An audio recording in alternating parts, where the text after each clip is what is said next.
네, 주님을 아는 것이 우리의 힘입니다. 한 주간도 평안하셨습니까?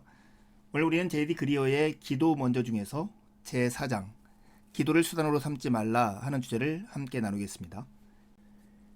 이 책은 총 2부로 되어 있습니다. 1부에서는 문제를 파악하고 2부에서는 대안을 제시합니다. 1부에서는 우리가 기도하지 않는 이유를 밝히고 2부에서는 기도의 모델인 예수님의 기도법에 대해서 우리에게 제시합니다. 제4장은 제2부의 첫 번째 장입니다. 잘못된 기도의 습관들, 기도를 수단으로 삼지 말라라고 하는 주제인데요. 예수님은 대부분의 사람들이 기도하고 많은 사람이 잘못된 기도를 한다는 점을 잘 알고 계셨습니다. 그래서 역사상 가장 유명한 기도, 기도의 모델이라는 표현이 더 어울리는 기도인 주기도문을 가르치시기 전에 먼저 가장 흔한 형태의 그릇된 기도들에 대해서 다루셨습니다. 지금껏 기도에 관한 가장 큰 걸림돌들이 꽤 사라졌으리라고 믿는데요. 하지만 아직도 질문이 남아있지 않습니까? 실제로 어떻게 기도해야 할까 하는 질문입니다. 이 질문에 대해서 지금부터 답해 보았으면 좋겠습니다. 우리가 피해야 할 기도, 종교적인 기도의 특징은 무엇일까요? 종교적인 기도는 하나님께 가까이 다가가기보다는 주로 그분께 뭔가를 얻기 위한 기도입니다. 하나님을 이용하려는 시도이죠. 구체적으로 예수님은 스스로 의롭다는 기분을 느끼기 위한 수단으로 기도를 사용하는 경향을 꼬집습니다. 1세기 유대문화에서 종교성은 곧 존경을 의미했습니다. 이런 종교적인 사람들의 기도는 목적을 위한 수단이었습니다. 그들은 타인의 존경과 지위를 목적으로 삼았던 것입니다. 우리만큼이나 하나님도 목적을 위한 수단으로 이용당하시는 것을 싫어하십니다. 예수님은 이런 종류의 기도로는 하나님께 아무것도 얻을 수 없다라고 말씀하십니다. 마태복음 6장 5절에 또 너희는 기도할 때 외식하는 자와 같이 하지 말라. 그들은 사람에게 보이려고 회당과 큰 거리 어귀에 서서 기도하기를 좋아하느니라 이렇게 말씀하셨습니다. 따라서 우리는 종교적인 사람의 기도와 복음적인 사람의 기도의 차이점이 무엇인지를 알아야 합니다. 종교적인 사람은 하나님께 뭔가를 얻기 위해 기도하지만 복음적인 사람은 하나님을 더 얻기 위해서 기도합니다. 두 사람이 사업상 이유로 뭉친다고 생각해 보십시오. 두 사람은 단지 돈이 되기 때문에 함께 할 뿐입니다. 그런데 이번에는 막 사랑에 빠진 두 사람을 상상해 보십시오. 처음 사랑에 빠진 연인들은 긴 시간 동안 이야기를 나누어도 지치지 않습니다. 서로 대화를 하면 돈이 되기 때문이 아닙니다. 그냥 함께 있는 시간이 좋기 때문입니다. 서로에게서 뭔가를 얻기 위해서가 아니라 함께 있는 것이 좋아서 이야기를 나누는 것이죠. 종교적인 기도는 사업적입니다. 반면 복음적인 기도는 개인적입니다. 만약 하나님을 단순히 목적을 위한 수단으로 보며 기도한다면 억지로 의지를 끌어모아야 할 것입니다. 좋아서 하는 것이 아니기 때문이죠. 반면에 하나님이 아름답게 보인다면 좋아서 기도하는 것이 될 것입니다. 그래서 우리는 이런 질문을 던져야 합니다. 나에게 하나님은 유용한 분인가? 아니면 아름다운 분인가? 행복한 삶을 위한 수단으로 하나님을 찾는가? 아니면 하나님을 아는 것 자체가 행복하기 때문에 그분을 찾는가? 이것은 정말로 중요한 문제입니다. 예수님은 하나님께 뭔가를 얻기 위해 기도하면 위선자라고 말을 합니다. 우리가 스스로에게 늘 던져야 할 질문은 이것입니다. 하나님이 내게 유용한 분인가? 아니면 아름다운 분인가? 내 기도는 목적을 위한 수단인가? 아니면 하나님과의 관계 자체가 그 목적인가? 예수님은 이것을 판단하기 위한 한 가지 시금석을 우리에게 제시합니다.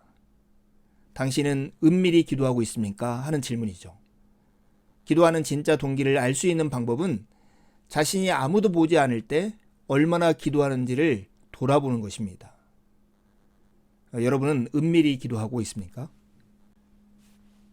피해야 할 종교적인 기도의 특징은 결국 하나님께 잘 보이려는 시도입니다. 종교적인 사람들은 하나님이 자신들의 말을 들어주시려면 그분께 잘 보이기 위한 뭔가를 해야 한다고 생각합니다. 적절한 환경에서 적절한 표현을 사용하고 적절한 희생을 하며 기도를 하려고 노력하죠.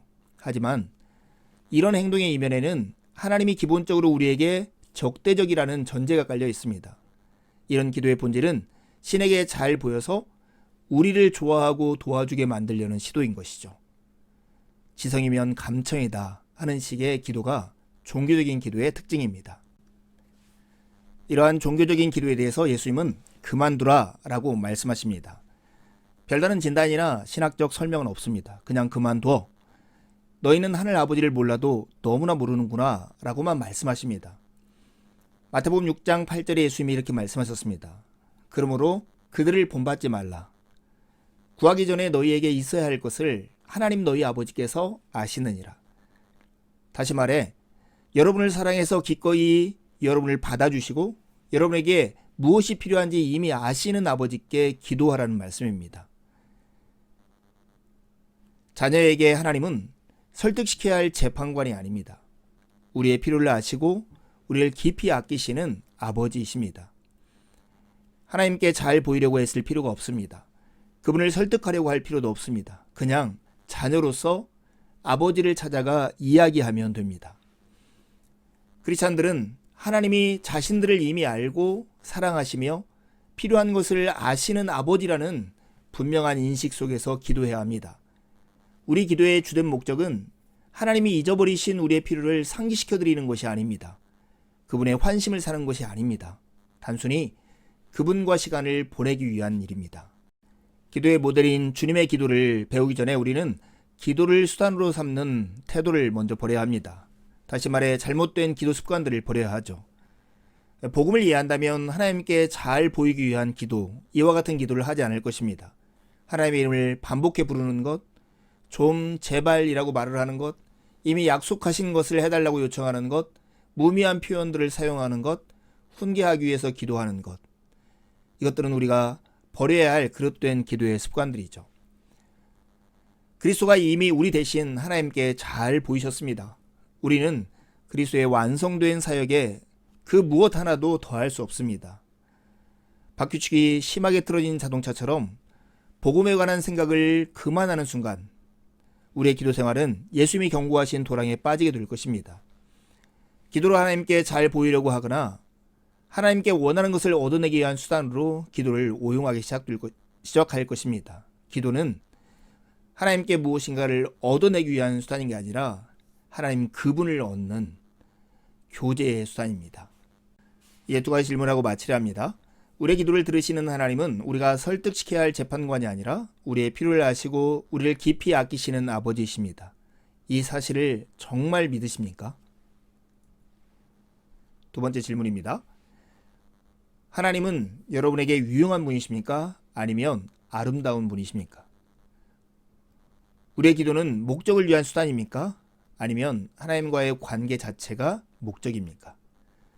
한 주도 주님의 은혜를 의지해 살고 복된 주일에 함께 만나 기쁨으로 우리 하나님을 예배하시죠. 감사합니다.